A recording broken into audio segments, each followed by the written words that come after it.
ನೋಡ್ರಿ, ಮಹಿಳೆಯರ ವಿರೋಧಿಗಳದಾರ ಅನ್ನೋದು ಇಡೀ ಜಗತ್ತಿಗೆ ಗೊತ್ತಾಯ್ತು. ಕಾಂಗ್ರೆಸ್ ಅಂದರೆ ಮಹಿಳಾ ವಿರೋಧಿ. ಇದು ನಾವಿದ್ದಾಗನೇ ಅಟಲ್ ಬಿಹಾರಿ ವಾಜಪೇಯಿ ಅವರು ತರಬೇಕು ಮಹಿಳಾ ಮೀಸಲಾತಿ ಅಂದಾಗೂ ಸಹ ಕಾಂಗ್ರೆಸ್ಸು, ಮುಲಾಯಂ ಸಿಂಗ್ ಯಾದವ್, ಲಾಲು ಪ್ರಸಾದ್ ಯಾದವ್ ಎಲ್ಲರೂ ವಿರೋಧ ಮಾಡಿದ್ರು. ಸುಮ್ಮನೆ ಏನಾರು ಒಂದು ನೆಪ ತೆಗೆದು ನೋಡ್ರಿ. ಈಗ 850 ಸೀಟ್ ಆಗಿದ್ದರೆ 33% ಸುಮಾರು 760-70 ಜನ ಮಹಿಳೆಯರು ಹೋಗ್ತಿದ್ರು. ಇವತ್ತು ಬಸವಣ್ಣವರು ಸಮಾನತೆಯನ್ನು ಸಾರಿದಂಥವ್ರು. ಇವತ್ತೇನಾದರೂ ದೇಶದಲ್ಲಿ ಮಹಿಳೆಯರಿಗೆ ಮೋಸ ಮಾಡಿದಂಥವ್ರು ಯಾರಪ್ಪ ಅಂದರೆ ಕಾಂಗ್ರೆಸ್ಸು, ರಾಹುಲ್ ಗಾಂಧಿ, ವಿದೇಶಿ ಇಟ್ಲಿ ಹೆಣ್ಮಗಳಾದಂಥ ಸೋನಿಯಾ ಗಾಂಧಿ. ಈ ಹೆಣ್ಮಗಳಿಂದ ಈಗೇನು ನೈತಿಕತೆ ಇದೆ ಕಾಂಗ್ರೆಸ್ ಮಹಿಳಾ ಘಟಕಗಳಿಗೆ? ಮಹಿಳಾ ಲೀಡ್ರುಗಳು ಏನದಾರ ಕಾಂಗ್ರೆಸ್ನಾಗ ಏನು ನಾಚಿಕೆ ಇದೆ ಅವ್ರಿಗೆ?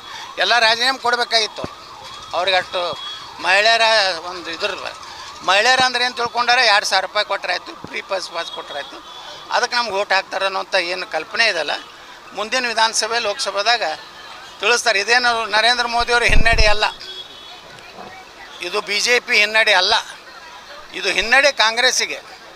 ನರೇಂದ್ರ ಮೋದಿಯವರು ಕಾಂಗ್ರೆಸ್ಸಿನ ಬಣ್ಣ ಇವತ್ತು ಬಯಲು ಮಾಡಿದ್ದಾರೆ.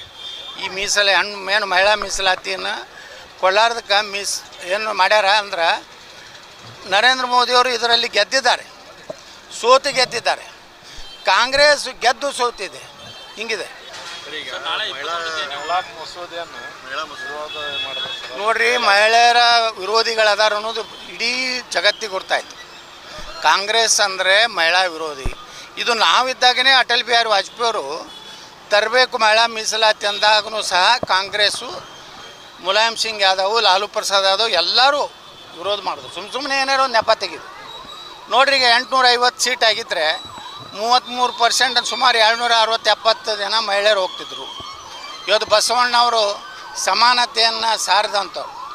ಇವತ್ತೇನಾದರೂ ದೇಶದಲ್ಲಿ ಮಹಿಳೆಯರಿಗೆ ಮೋಸ ಮಾಡಿದಂಥವ್ರು ಯಾರಪ್ಪ ಅಂದರೆ ಕಾಂಗ್ರೆಸ್ಸು, ರಾಹುಲ್ ಗಾಂಧಿ, ವಿದೇಶಿ ಇಟ್ಲಿ ಹೆಣ್ಮಗಳಾದಂಥ ಸೋನಿಯಾ ಗಾಂಧಿ. ಈ ಹೆಣ್ಮಗಳಿಂದ ಈಗೇನು ನೈತಿಕತೆ ಇದೆ ಕಾಂಗ್ರೆಸ್ ಮಹಿಳಾ ಘಟಕಗಳಿಗೆ? ಮಹಿಳಾ ಲೀಡ್ರುಗಳು ಏನದಾರ ಕಾಂಗ್ರೆಸ್ನಾಗ ಏನು ನಾಚಿಕೆ ಇದೆ ಅವ್ರಿಗೆ?